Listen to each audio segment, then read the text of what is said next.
It's on the stove right now doing its thing, and we're gonna see how my congee turns. Good morning. So here's breakfast. Cycle syncing, right? Still in luteal phase. So I have kale that I made earlier this week. The jackfruit that I also made earlier this week is mixed in with the eggs. And we have a corn tortilla because me personally, I try to avoid bread and gluten as much as possible on my luteal phase. I'm experimenting, but it seems like, I don't know, it doesn't really like it. So I wouldn't say that I give it all up, but I just do my best to avoid. So instead of a wheat tortilla, this is a corn tortilla. And then we have, this is some plant-based yogurt that's made from coconuts. It is fermented. We know that fermented foods are good for our digestive health because they have probiotics and prebiotics in them. I was about to say almonds. Walnuts are also a recommended food to consider eating a little bit more of during your luteal phase. So I have some almonds there. What's missing is some date syrup. Dates are also a food that is encouraged to focus on eating more during your luteal phase.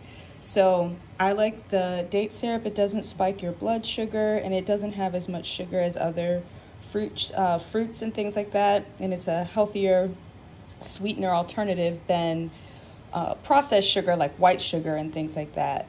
So that's my breakfast. I also did finally get around to making the congee. So it is, here's my attempt at congee from the herbalism book that I shared with you. We'll see how it tastes.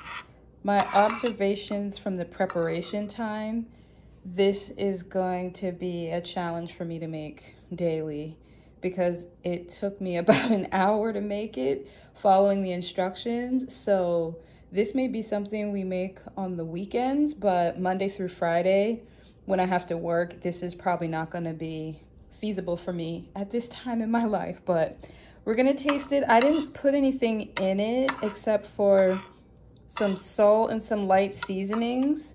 So let's give this a try and see how it is.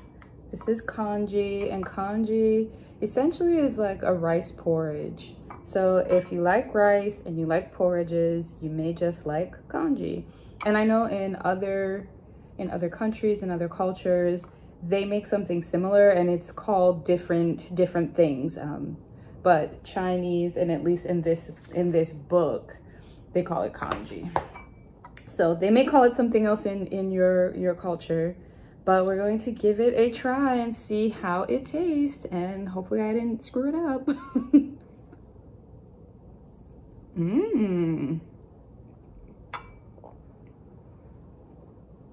Yeah, it's like rice porridge. So if you don't like porridge consistency things, you probably won't like this, but it's good. The other thing I did add was a teeny weeny bit of sesame oil, and I'm glad I did because it's good. Yeah, I like it.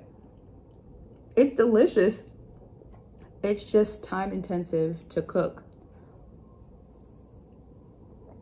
So I won't be making this.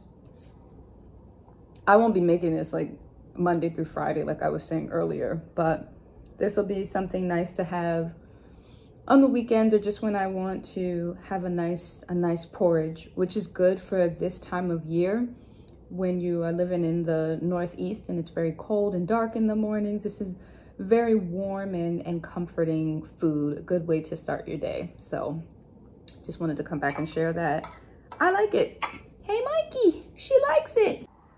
So we're going out to run some errands. Seems like Fila's are just my errand running shoes.